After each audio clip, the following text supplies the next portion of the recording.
We have all heard of experts who fail basic tests of sensory selection in their own field, wine snobs who cannot tell red from white wine, or art critics who see deep meaning in random lines drawn by a computer. We delight in such stories since anyone who pretends to be an authority is an easy target.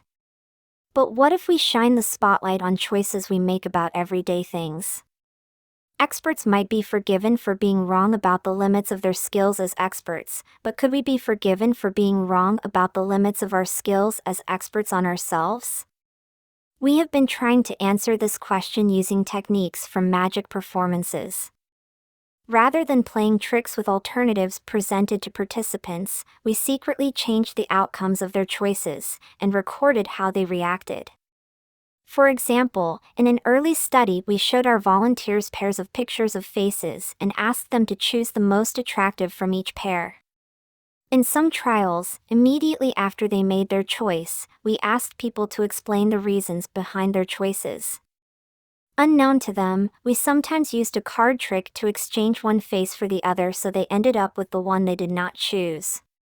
Common sense tells us that all of us would notice such a big change in the outcome of a choice. But the results showed that in 75% of the trials our participants were blind to the mismatch, even offering reasons for their choice. We called this effect choice blindness, echoing change blindness, the phenomenon identified by psychologists where a remarkably large number of people failed to spot a major change in their environment. Recall the famous experiments involving three participants X, Y, and Z. X asks Y for directions, and while Y is struggling to help, X is switched for Z, and Y fails to notice.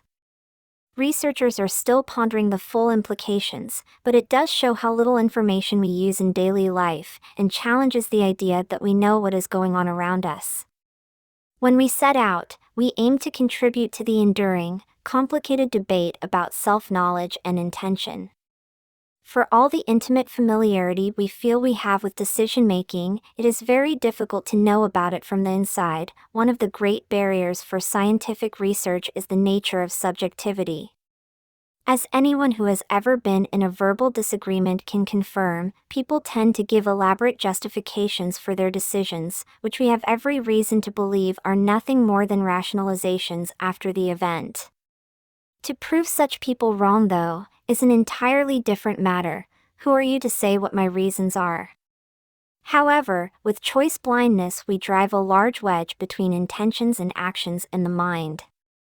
As our participants give us verbal explanations about choices they never made, we can show them beyond doubt, and prove it, that what they say cannot be true.